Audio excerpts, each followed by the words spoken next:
So, Duane, thank you. All right, thank you.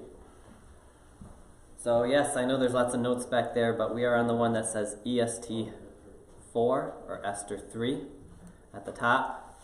And so that's the one we're on. We've partially gone through it. We'll be up to, let's see, we're up to narrative number 8. But we can, but you want the EST 4, the one that says EST 4 on the top. So let's start with prayer. Dear Lord, time in your word is one of the greatest blessings you give us, because that is our connection to you at this time, at this dispensation. So guide and keep us, help us to appreciate it, help us to grow in it, help us to learn from it. In Jesus' name, amen. All right, so we are wrapping up the narrative here of Esther chapter 3. And so we're looking at this last section, which is narrative 8. Or no, there's a few more sections left. But narrative number 8 right here. Just to refresh us, we're in the chapter 3 of Esther, the book of Esther. And we are going through Haman's plot. That's what this chapter is about. Haman forms a plot. He's very angry at Mordecai for not bowing to him. And so in reaction, he decides to punish all Jews. And his plot is to kill them all throughout the empire. And the empire is pretty much a worldwide empire. So he's literally trying to wipe out the entire Jewish population. And the last verses we studied were Haman proposing his twisted plan in a manipulation to the king, and offering to pay the king if he can just wipe out this Jewish people. But he does avoid saying it's the Jewish people. He conceals a lot of details and uses a lot of different types of tricks in his wording, and in order to get the king to respond in his way. But we haven't gotten yet to his response. So we're on chapter 3, verse 10, and we're getting to the king's response. So verse 10 and 11, the summary of verse 10 and 11 is that in full apathy, the king gives his power to Haman to perform the genocide. So this king really gives no resistance at all. The king does not debate or question what Haman just explained to him. He shows no sign of interest even. He doesn't ask questions, he doesn't say anything, except he passes his authority to Haman to do as it seemeth good to thee. The ring that's mentioned in this verse is that it represents full authority, meaning the king did not want further consultation. It was it was not only that he didn't want any questions answered now, he wasn't interested, but he didn't want any questions in the future. So it was like, stop coming to me. So here's the ring, do what you want. Once you have the ring, you basically are allowed to act as king, and because that's the stamp. That's the stamp that they would literally use as to stamp everything. And if it was a stamp of that ring, it would be as if the king said it. And so he is literally and figuratively passing all his power to Haman in this moment. And that gave Haman the power to draft whatever he wanted out of this. So this basically tells us that after 12 years of wine and women, King Ahasuerus has basically succumbed, in my opinion. I believe that what we can tell from Xerxes' history, as well as this book of Esther, that we can see the curve of decline of the king. I think he was very interested in being a good king right at the beginning, but he also didn't want to give up the pleasures of this world. And then over time, he just loses interest, and we'll go through the steps of this decline right here as I've got it listed here. First, years 1 and 2, we know from history that Xerxes successfully quells rebellions, promoting stability. Everyone's very proud of his first 2 years as king, as he really solidifies the empire. There was some rebellions and some worry that the transfer of king would allow some rebellions in the Persian Empire, and he did a very good job of quelling that and solidifying the empire. And then year 3, we saw in Esther that he had a massive 6-month banquet to celebrate the wealth of the empire. And at that same time, he's plotting war with Greece. In fact, some people say the banquet was a front for him and his advisors to start plotting that war. And years 4 to 5 is when Xerxes goes off to fight the Grecian war, but ends up retreating in humiliating defeat. And then we know year 7 from the book of Esther is when he marries Esther and switches from a 7-person consult, which he had before, to a 1-person consult in Haman. This is practically not very wise at all to switch from 7-person board of consult to a 1-person board of consult. But it signifies to me that he's becoming sick of politics, sick of all the debates, sick of all the work. So he's switching to 1 person, which he likes a lot, and just sticking with that person, making it simpler on himself. And then you keep going, and all the way up to year 12, and we see here that Xerxes is now done. He's he doesn't ask any questions. He just decides to give Haman full authority. And once he passes that ring on, he's basically saying, Haman, do what you want. Particularly in this case, but really it's signifying that in all future cases, Haman doesn't even have to approach the king anymore. He can just do whatever he wants. And then the lesson here, as discussed in the last lesson, sin is a poison, often slow-acting and a danger to all of us. So I believe Xerxes' poison here was wine and women, and his obsession with that really poisoned his ability to lead. So let's read those verses 10 and 11 in chapter 3 of Esther. And the king took his ring from his hand and gave it unto Haman, the son of Hammedatha, the Agagite, the Jews' enemy. And the king said unto Haman, the silver is given to thee, the people also, to do with them as it seemeth good to thee. And what the king is saying here, he's saying you have the resources to carry this out. That includes the money, the people. You have access to everything I have if you want to carry it out. That's what he's saying right there. Then we move on to narrative number 9. This is the law for the Jewish genocide. It was drafted and published to the entire empire. So as you recall, the date and the month this is the date of the law. The date of the law was published on the 13th day of the first month. And then it was published to all leadership in all provinces, in all languages.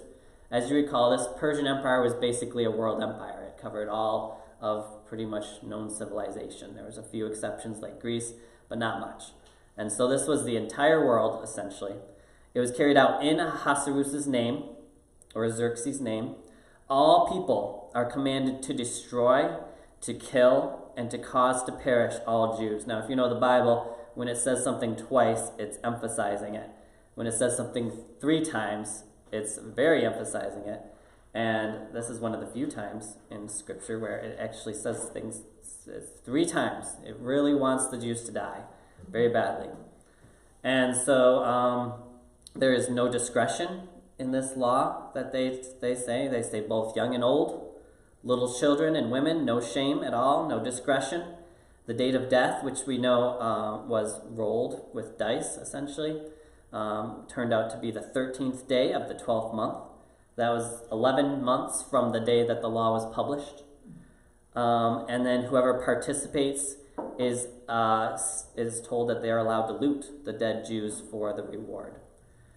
So what does this all mean? Analyzing it a little bit. Basically, this is that the world government decides to legalize the murder of all the Jews. This is non-incremental and public. Now, there's a lot of genocides attempts in our past. An example would be Americans who ended up killing off basically the American Indians, Germans killing off Jews in different ways. But those were almost all Jew genocide attempts you can recall were incremental and maybe subtle and step by step. Like you think of the Nazis, they had the Jews labeled, and then they had the Jews segregated, and then they moved them off to work camps, and the work camps became death camps, and so on. This skips all that. It goes straight from no threat at all to instant genocide, basically, and that's very unusual. It is performed by the imperial government, no legal recourse, nowhere to run. So if you imagine being in that situation, there was no way you could be like, can I talk about this? Can I bring this up before you kill us all? And there's no country. There's nowhere else to run to. This was the entire world, basically. There's no discretion, no mercy on women, children, and elderly. It says it straight out. It's commanded to all non-Jews to participate. So the law of the land was, you aren't a Jew, your job is to kill the Jews and attack them. And it was funded by permission to loot the Jews. So this is really a clever way to fund it, because this would be a very expensive operation. So instead of just paying for all that, you just incentivize all the people to do it themselves. And then it's all planned for basically a single day of carnage. So 11 months in the future, this specific day set on the calendar is when it all will happen. So what does that mean? That means there's an 11-month delay till the murder, but that would mean that there would essentially be an immediate start of persecution, because anyone who's incentivized, anyone in everyone in the empire would basically have no foreseen consequence to persecuting, looting, doing horrible stuff to Jewish people. Imagine, you have violent tendencies or other types of tendencies, and you basically have free gain to hurt or attack or loot this person, because they're not going to be able to retaliate. They're going to be dead in a few months. And you basically have you have full legal protection to hurt this group of people. And that would have basically begun right away. Instantly there'd be dissociation. If you were friendly with the Jews, you'd quickly be like, I'm not with them, because if you're associated with them, you would be the target of persecution. But at least dissociation, but probably gradual enmity. Your friends, your neighbors, your workmates, your ability to work, your ability to purchase, those would all probably be very quickly threatened. Your person who is employing you would quickly be like, I'm not employing you anymore, because you would be associated with them. You go to the stall to buy food, and they'd be like, I'm not selling to you, because I don't want to be associated to you. This would be very quick, because it'd be everyone against you, basically. And if you show any sign of being a friend to the Jews, you would be persecuted right along with them. This would have brought all sorts of evil out of the woodwork to the light.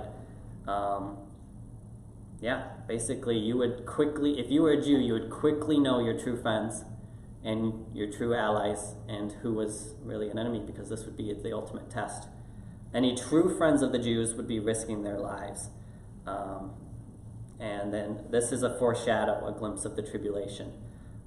This is not nearly as bad as the tribulation will be, because as you know, this will get resolved, but so will the tribulation. But the tribulation is going to be quite bad for Jews. It's basically going to be very similar from what we know in the Bible. It's going to be a worldwide attempt to wipe them out, and supported by the government. So let's read this law. It is from verses 12 to 15a. Then were the king's scribes called on the 13th day of the first month, and there was written, according to all that Haman had commanded, unto the king's lieutenants, and to the governors that were over every province, and to the rulers of every people, of every province, according to the writing thereof, and to every people after their language. In the name of King Ahasuerus was it written, and sealed with the king's ring. And the letters were sent by posts into all the king's provinces, to destroy, to kill, and to cause to perish all Jews, both young and old, little children and women, in one day, even upon the 13th day of the 12th month, which is the month Adar, and to take the spoil of them for a prey. The copy of the writing for a commandment to be given in every province was published unto all people, that they should be ready against that day. And the posts went out, being hastened by the king's commandment, and the decree was given in Shushan the palace. And then I'm stopping there because the last narrative is right here, the response. The response is twofold. One, the king and Haman sat down to drink. And second, the city was baffled and perplexed. Let's read the rest of 15. And the king and Haman sat down to drink, and the city Shushan was perplexed. And that summarizes it right there. The king was basically oblivious. He didn't even know, nor did he really care. And what did he care about? He and Haman sat down to drink. They were just sitting down to drink, while the entire city of Shushan was completely baffled. This came out of nowhere. There was no signs. In fact, from what we know of the Persian Empire, there probably was not much persecution culturally against the Jews. So this was not incremental. It was very sudden, very scary, and probably absolutely terrifying. So, any questions? That kind of wraps up chapter 3 there. What distinguished the Jew? I mean, how did you know a Jew was a Jew? That is a great question because were they complexion? Were they darker? Were they? I mean, they wear different clothes, or I mean, what? Yeah, Jews are traditionally known to blend in pretty well in the Middle East if they wanted to. So it might be it might rely a lot on whether they said so. Whether they had historically been proud of it or historically hidden it. So maybe if a family grew up hiding it, they would get out of this. Because like if they were in this town and everyone knew them, then they knew they were Jews. But if they went to this area where nobody knew them, yeah. I mean, could they blend in there because nobody knew them, or maybe did something else? Did something else make them? Oh yeah, he's a Jew. I'd be curious what you think about this, Bud. But those that were law observing would have stood out in a Gentile society just by virtue of the fact that they weren't living like Gentiles. So they would have been known, it seems to me, pretty conspicuously just based upon the fact that they were observing the law and therefore not. It reminds me a little bit of the story of when Daniel and his buddies are with Nebuchadnezzar and they want to feed him the king's meat and this and that, and he's like, no, we're not going to do that. And the head of the eunuchs agrees to let them keep their own dietary law, and by the time they were done, they stood out so much from the rest. So I would kind of think it something similar. But then how many of the Jews, now that they knew what was going to happen, distanced themselves from being Jewish? I mean, did save their own necks. They only had 11 months, and previous to the decree, they were already busted. People knew their lifestyle. But like I say, if you went to this area where nobody knew you could move, and then they say, well, hey, we better not be Jewish. Just try to save our necks. I mean, it's human nature. You can infer, it seems to me, right, that you're going to have any number of things people might try to do to avoid this, including moving, fleeing, denying your faith, denying their, but I think generally a law-observing Jew would have stood out in a Gentile culture as not living like a Gentile. But the government should have, they probably had soldiers and all that too, so did they keep an eye out on everything too? I mean, they might have followed people going out and stuff, and then they just said, hey, this person, we want to tell you that this person is a Jew. Just stop. Yeah, I can imagine people lying and saying, that person's a Jew. Oh yeah. They're my enemy. I want them dead. Yeah. There could be some of that too. I mean, any dirty business you could conceive would have probably been. Yeah. It would have been chaos. I mean, it's a very hard situation to envision in our day and age, but it'd be like our government suddenly saying, that this group of people is open game. You can do whatever you want to them. And then it'd just be chaos because there'd be all sorts of people that would either hate those people in the first place or would decide to take out their hate, and it'd be pretty insane. I can't imagine living in that sort of situation. Our government has the CIA and Russia has the KGB, Yep. they all know, I mean, they go out and do their job. Yep. Well, one thing to consider is back then, how do you distribute that decree? It would have taken months to do that. Yeah. Actually, the Persian Empire was pretty well known for its communication network, and it would have only taken at most 3 days for them to spread this law across the entire empire. They've got, they've got roads that they're very proud of, and distributing it. So it was very fast, and it would have been very sudden, and basically everyone would have known very quickly. So it's interesting, but they're proud of that, the ability to communicate. But By horseback. Yeah, I imagine it was a lot by horseback. Communication by horseback. Yeah, that's kind of emphasized right here. They're very proud of the ability to spread it out very quickly and to interpret it in all these languages very quickly, and just spread it very quickly. Yeah. But I don't want to be gross or inappropriate here either, but like, they do have in their flesh a token of the covenant that God made with them.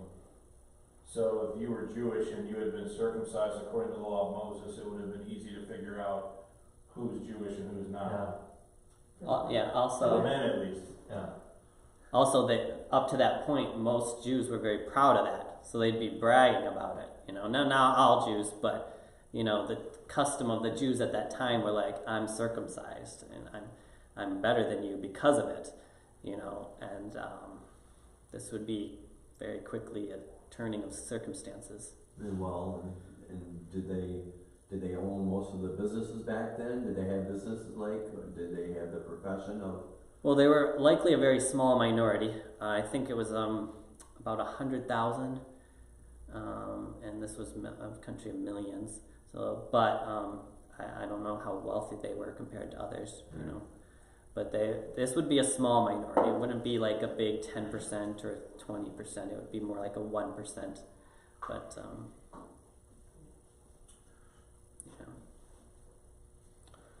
yeah.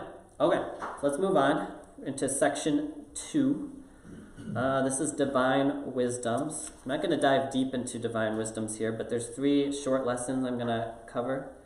First, lesson 1 is that God rewards allies of Israel and punishes enemies of Israel. Now, this is a theme throughout Scripture, and we're just going to point to the very earliest, which is Genesis 12:3. This is God talking to Abraham about his future nation. And I will bless them that bless thee, and curse him that curseth thee, and in thee shall all families of the earth be blessed.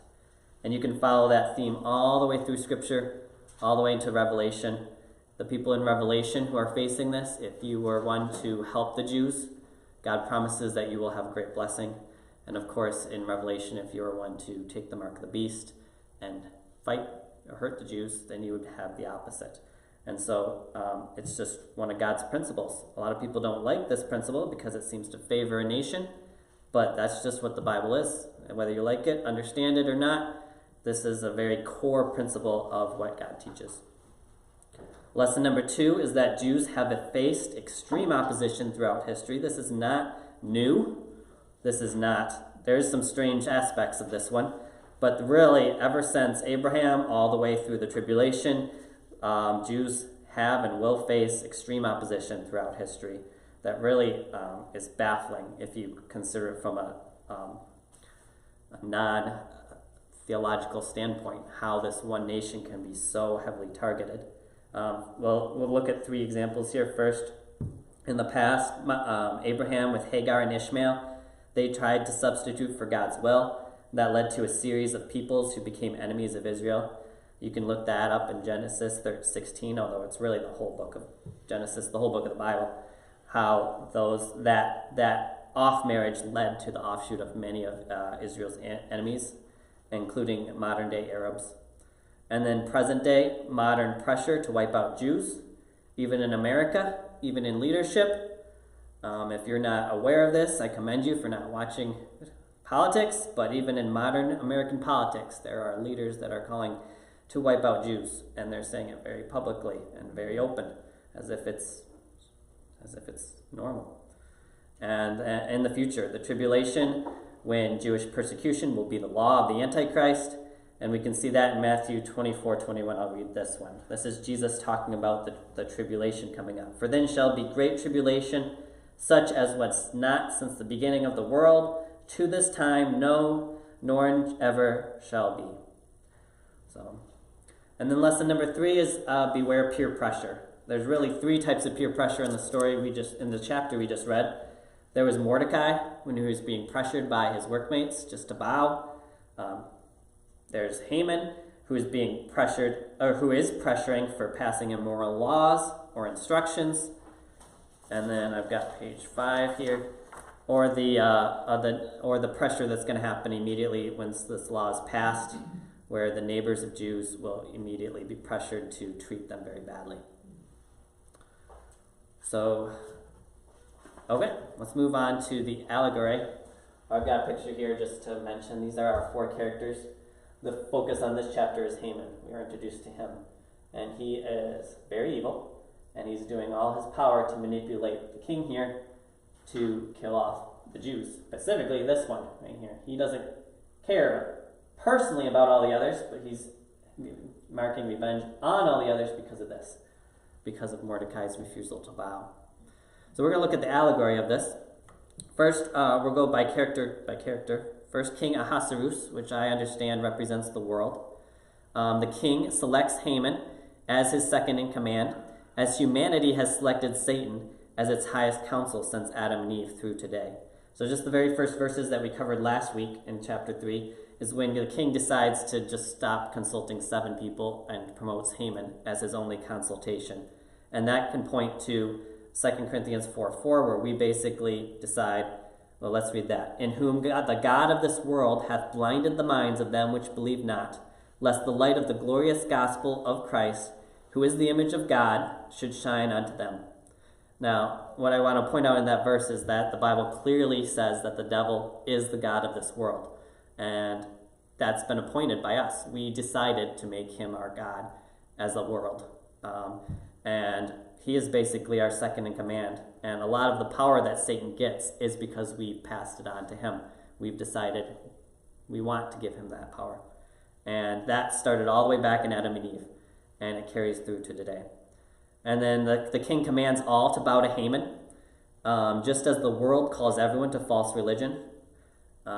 We can see that in 2 Corinthians 11. For such are false apostles, deceitful workers, transforming themselves into the apostles of Christ. And no marvel, for Satan himself is transformed into an angel of light. Therefore it is no great thing if his ministers also be transformed as the ministers of righteousness, whose end shall be according to their works. So the world will call us to false religion, and they'll say it looks great, and it's much better than what we got, and it's completely a sham. The king is easily manipulated by Haman, just as the world constantly falls for lies from Satan. Colossians 2:8, beware lest any man spoil you through philosophy and vain deceit, after the tradition of men, after the rudiments of the world, and not after Christ. It's quite amazing the sort of things that non-Christians understand as wise and true, and they're absolutely ridiculous, and they're just drowning in this sort of pool of lies that is rooted in Satan. Yeah. And the king flippantly agrees to killing Jews, just as much of the world does. Exodus 1 is an example. I'm not going to read that. That one I'm just going to point to. But that is when Moses is just part of a genocide as a baby, and Pharaoh flippantly decides to wipe out all the baby boys of the nation of Israel. Then the king gives up his authority, just as humanity gives its power to demons. Romans 6:16, know ye not that to whom ye yield yourselves servants to obey, his servants ye are to whom ye obey, whether of sin unto death, or of obedience unto righteousness. So whoever you're serving is your master. As humans, we cannot be our own master. That's just fundamentally not possible according to the Bible. We are either serving God or we're serving Satan, a false master. And then the king just sits down to drink with Haman, just as the world blinds itself with pleasure-seeking. So recall the king just moves on from killing Jews to his focus on drinking. 1 John tells us, love not the world, neither the things that are in the world. If any man love the world, the love of the Father is not in him. For all that is in the world, the lust of the flesh, and the lust of the eyes, and the pride of life, is not of the Father, but is of the world. And the world passeth away, and the lust thereof, but he that doeth the will of God abideth forever. And then the result of the king's willful ignorance was widespread upcoming death throughout the world, to the confusion of Shushan, just as the result of our willful ignorance is the curse of upcoming death for all mankind. And most people don't even know where death came from. If you talk to non-biblical people, they will have no clue. And Luke 17 explains, they did eat, they drank, they married wives, they were given in marriage until the day that Noah entered into the ark, and the flood came and destroyed them all. Likewise also, as it was in the days of Lot, they did eat, they did drink, they bought, they sold, they planted, they builded. But the same day that Lot went out of Sodom, it rained fire and brimstone from heaven and destroyed them all. Even thus shall it be in the day when the Son of Man is revealed. And that's comparing the coming of the Lord with the days of Noah, when there will not be many signs to the unbelieving people. So in general, that's just a list of ways that King Ahasuerus represents the world in this chapter. And then Haman in this chapter represents Satan very clearly. Here's a list of 6 examples. Haman is effectively a puppet master to King Ahasuerus, making Haman effectively the king. And that's how mankind works right now. Mankind was originally appointed charge of earth, but has passed much of its authority over to satanic powers. We see that in Genesis 1:28. And God blessed them and said unto them, be fruitful and multiply and replenish the earth, and subdue it, and have dominion over the fish of the sea, and over the fowl of the air, and over every living thing that moveth upon the earth. That's when God originally appointed us in charge of this earth. But as you read Scripture, you see that we've passed a lot of that power to Satan willingly. Haman in Esther expects worship, just as Satan wants to be God. Isaiah 14:13, this is about Satan. This is God talking to Satan. For thou hast said in thine heart, I will ascend into heaven. I will exalt my throne above the stars of God. I will sit also upon the mount of the congregation in the sides of the north. That's God, or that's God quoting back to Satan his own thoughts, and Satan's thoughts are that he wants to be God. That's his mindset. Haman is full of wrath and murderous intent toward Mordecai and the Jews, just as Satan in jealous wrath targets not only Jesus, but in turn the Jews.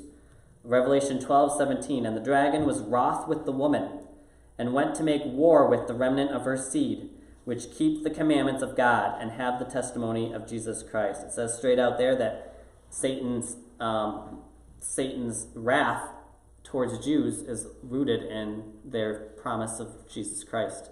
And so he hated Jesus Christ, and he wants to take it out on the Jews.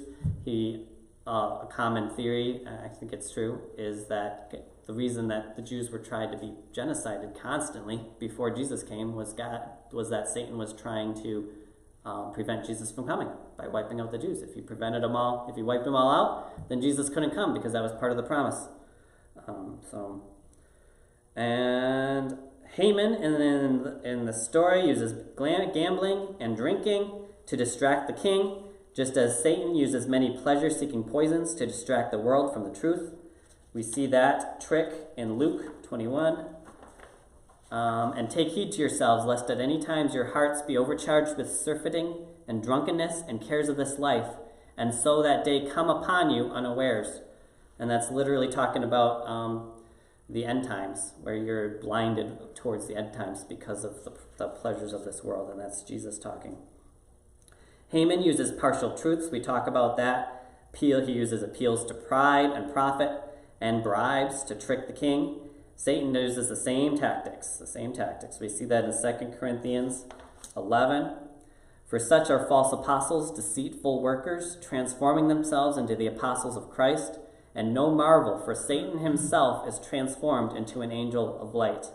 We see over and over in Scripture that Satan's main weapon is lies. Main weapon is deceit. And so our biggest defense is truth. And then Haman is given silver and returns silver. In the story, both happen for killing Mordecai. just as Satan possessing Judas is given silver and returns silver for betraying Jesus. And we see that in Matthew 26:14. Then one of the 12, called Judas Iscariot, went into the chief priests and said unto them, What will ye give me, and I will deliver him unto you? And they covenanted with him for 30 pieces of silver, and from that time he sought opportunity to betray him. And those are just this chapter where Haman represents Satan. And finally, Mordecai. Mordecai represents Jesus. And there's 2 cases here. Mordecai refused to worship Haman, just as Jesus refused to worship Satan in the wilderness, which infuriates Satan. You can recall that in Matthew 4:8. Again, the devil taketh him up into an exceeding high mountain, and showeth him all the kingdoms of the world, and the glory of them, and saith unto him, All these things will I give thee, if thou wilt fall down and worship me.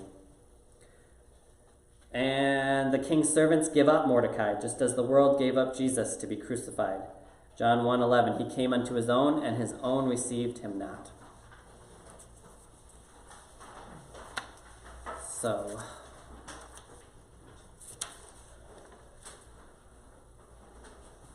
let me check my time. All right. We're going to close with going back through all 3 chapters. Each chapter takes about 5 minutes, so I think we've got 15 minutes. And I just want to close by basically reading through these 3 chapters. Does anyone want to volunteer and help me read some of these chapters? Maybe come up here and we take turns reading. I'll do it. Okay, that'd be great. If you could stand here so that they can hear, I think. I don't know if they can hear you. And can I read right off from that? Totally. Yeah, we'll take turns. I'll read. I'll start with reading chapter 1, and maybe you can read chapter 2. Sound good? And then I'll read chapter 3. All right, chapter 1. Now it came to pass in the days of Ahasuerus, this is Ahasuerus, which reigned from India even unto Ethiopia over 127 provinces, that in those days when the king Ahasuerus sat on the throne of his kingdom, which was in Shushan the palace, in the 3rd year of his reign he made a feast unto all his princes and his servants, the power of Persia and Media, the nobles and princes of the provinces being before him. When he showed the riches of his glorious kingdom and the honor of its excellent majesty many days, even 180 days, and when these days were expired, the king made a feast unto all the people that were present in Shushan the palace, both unto great and small, 7 days in the court of the garden of the king's palace, where were white, green, and blue hangings, fastened with cords of fine linen and purple to silver rings, and pillars of marble. The beds were of gold and silver upon a pavement of red and blue, and white and black marble. And they gave them drink in vessels of gold, the vessels being diverse one from another, and royal wine in abundance according to the state of the king. And the drinking was according to the law, none did compel, for so the king had appointed to all the officers of his house, that they should do according to every man's pleasure. Also Vashti the queen made a feast for the women in the royal house which belonged to King Ahasuerus.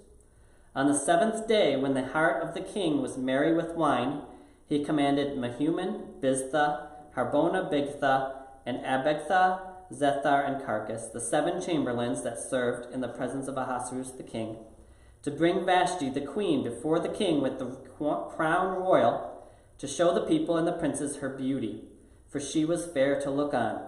But the queen Vashti refused to come at the king's commandment by his chamberlains. Therefore was the king very wroth, and his anger burned in him. Then the king said to the wise men which knew the times, for so was the king's manner toward all that knew law and judgment. And the next unto him was Karshina, Shethar, Admatha, Tarshish, Maris, Marsina, and Memucan, the 7 princes of Persia and Media, which saw the king's face, and which sat the first in the kingdom. What shall we do unto the queen Vashti according to law, because she hath not performed the commandment of the king Ahasuerus by the chamberlains? And Memucan answered before the king and the princes, Vashti the queen hath not done wrong to the king only, but also to all the princes, and to all the people that are in all the provinces of the king Ahasuerus. For this deed of the queen shall come abroad unto all women, so that they shall despise their husbands in their eyes, when it shall be reported, the king Ahasuerus commanded Vashti the queen to be brought in before him, but she came not. Likewise shall the ladies of Persia and Media say this day unto all the king's princes, which have heard of the deed of the queen, thus shall there arise too much contempt and wrath. If it please the king, let there go a royal commandment from him, and let it be written among the laws of the Persians and the Medes, that it may not be altered, that Vashti come no more before King Ahasuerus, and let the king give her royal estate unto another that is better than she. And when the king's decree which he shall make shall be published throughout the empire, for it is great, all the wives shall give to their husbands honor, both to great and small.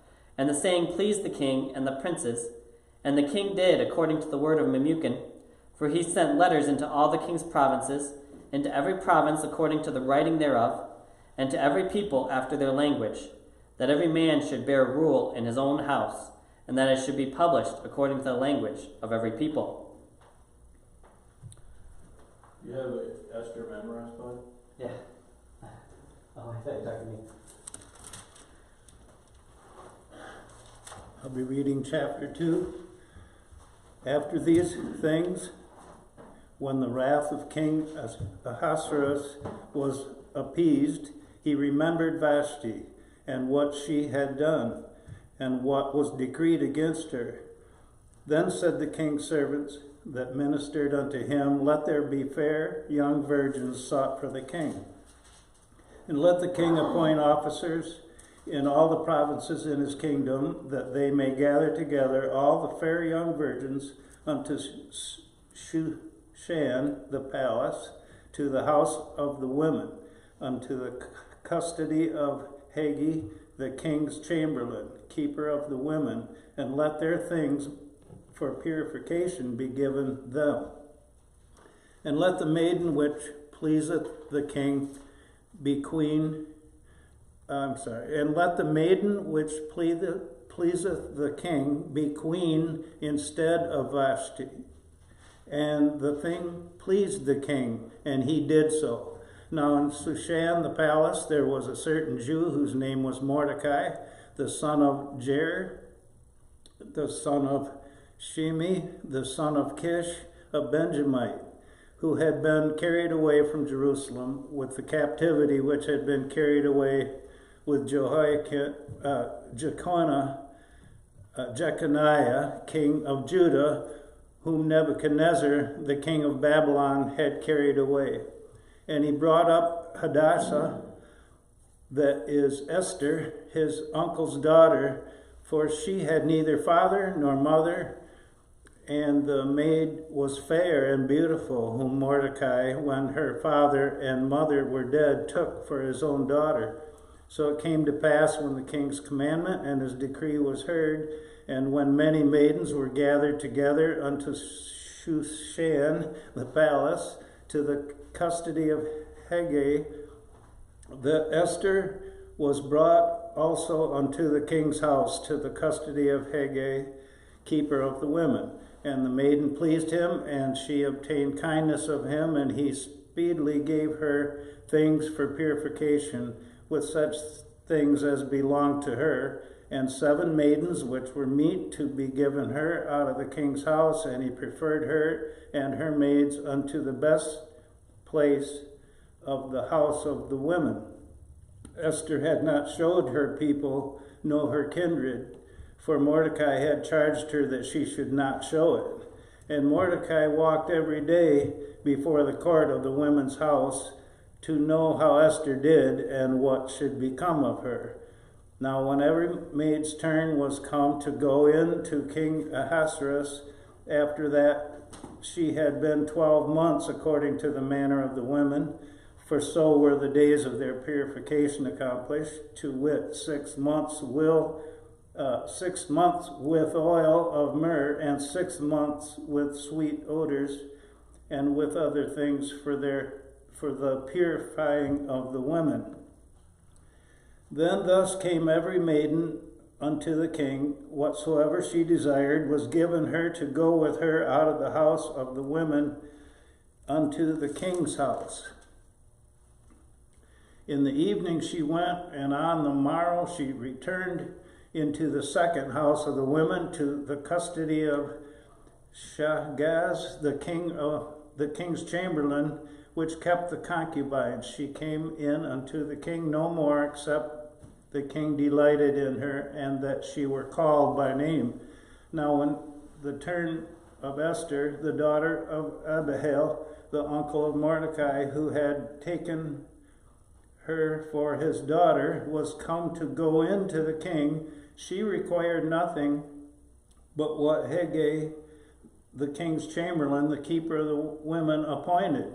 And Esther obtained favor in the sight of all them that looked upon her. So Esther was taken unto King Ahasuerus into his house, royal, in the 10th month, which is the month Tebeth, in the 7th year of his reign.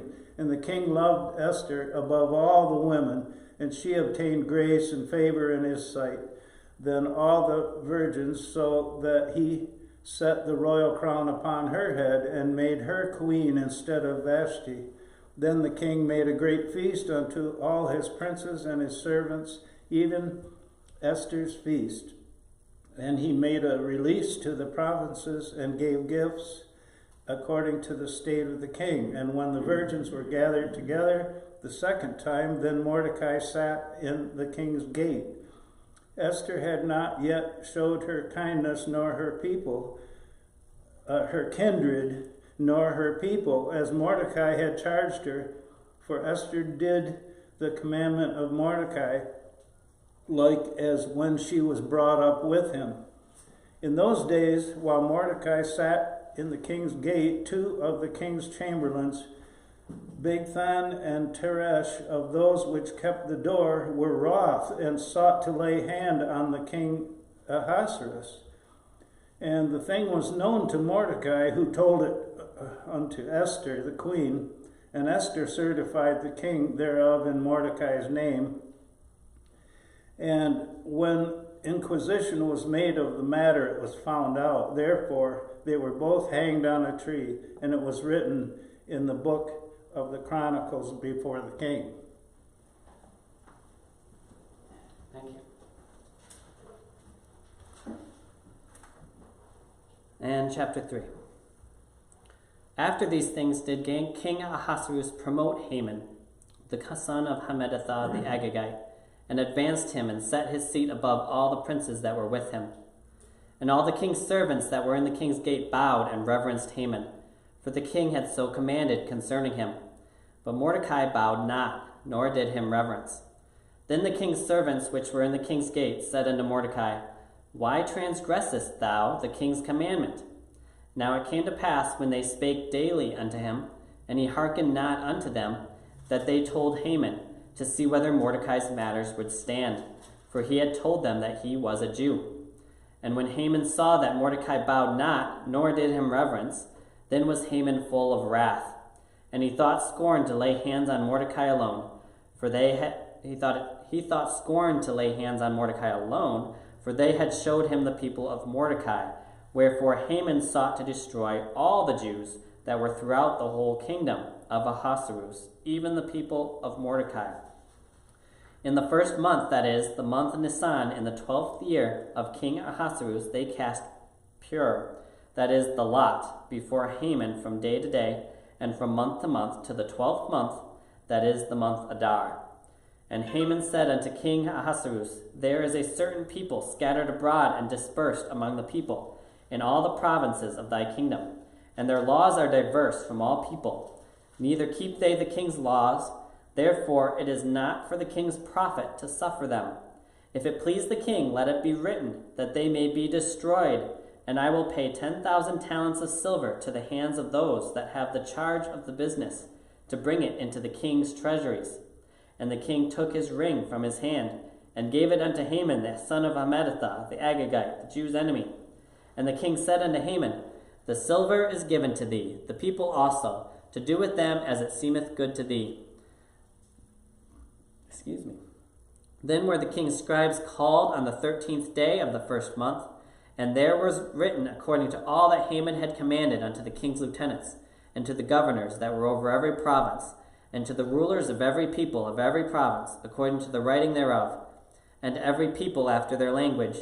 In the name of King Ahasuerus was it written, and sealed with the king's ring. And the letters were sent by posts into all the king's provinces to destroy, to kill, and to cause to perish all Jews, both young and old, little children and women, in one day, even upon the 13th day of the 12th month, which is the month Adar, and to take the spoil of them for a prey. The copy of the writing for a commandment to be given in every province was published unto all people, that they should be ready against that day. The post went out, being hastened by the king's commandment, and the decree was given in Shushan the palace, and the king and Haman sat down to drink, but the city Shushan was perplexed. Well, we have a little time for questions if anyone has come up with questions after reading that, or discussions or comments.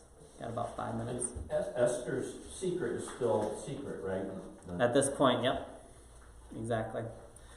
Which is an interesting point given the earlier conversation, because Mordecai specifically instructs her to not tell anyone. So remember the conversation earlier about Can they hide it? yeah. Well, so far they have, because Yeah. we know later that Esther's successful in hiding it. She has to reveal it at the end. So that tells us a few things. Says that it's not hard to hide it if you try, right? I mean, she's the eye. All the eyes of the world are on her. She's the queen. So if she was able to hide it, then it's probably possible for other people to hide it. I think it also speaks to the observation that it would be easier for a woman, a Jewish woman, to conceal it than a man, probably. No. I have That's a true. comment where you said Haman expects worship just as Satan wants to be God. Well, then King Ahasuerus also would have been in his sights.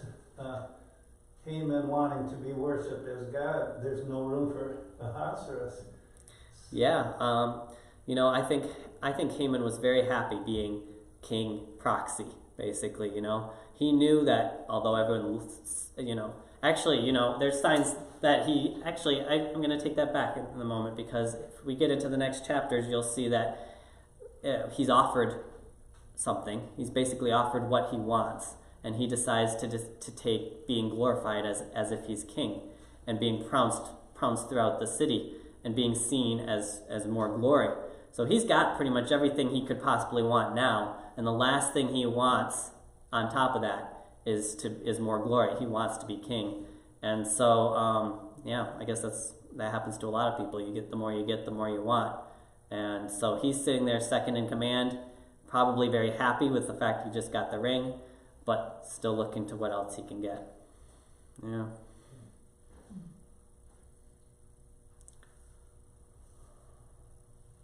I got just one other thought about how Daniel prophesied earlier when we started. You talked about Greece and their failed attempt to attack Greece. And I just thought it was strange that they didn't listen to Daniel, the prophecy. Gabriel was specific that they were going to try and get Greece Absolutely. and fail. And that must not have come up with the meeting of the seven. Right. Yep. They probably didn't have any Bible scholars in that group of seven, I'm sure. Yeah, I think I mentioned this, but even Alexander the Great, who was the one who came through and conquered Jerusalem and Israel or whatever, he was shown the Bible passages that said he was predicted. I'm not sure how seriously he took it, but he was showed it, and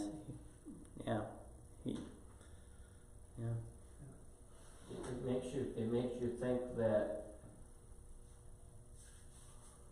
Esther, in the position that she was, and knew that this decree, and that she didn't try to save her people. Well, she will. Oh, that's coming up. That's coming up. Oh, okay. Yeah. That's the next part, is what Esther, the next 2 chapters are how Esther and Mordecai make a plan to try to fix this, to save the people. And that's what turns this whole horrible situation into a heroic situation. So, yeah. Oh, and I almost forgot to show this.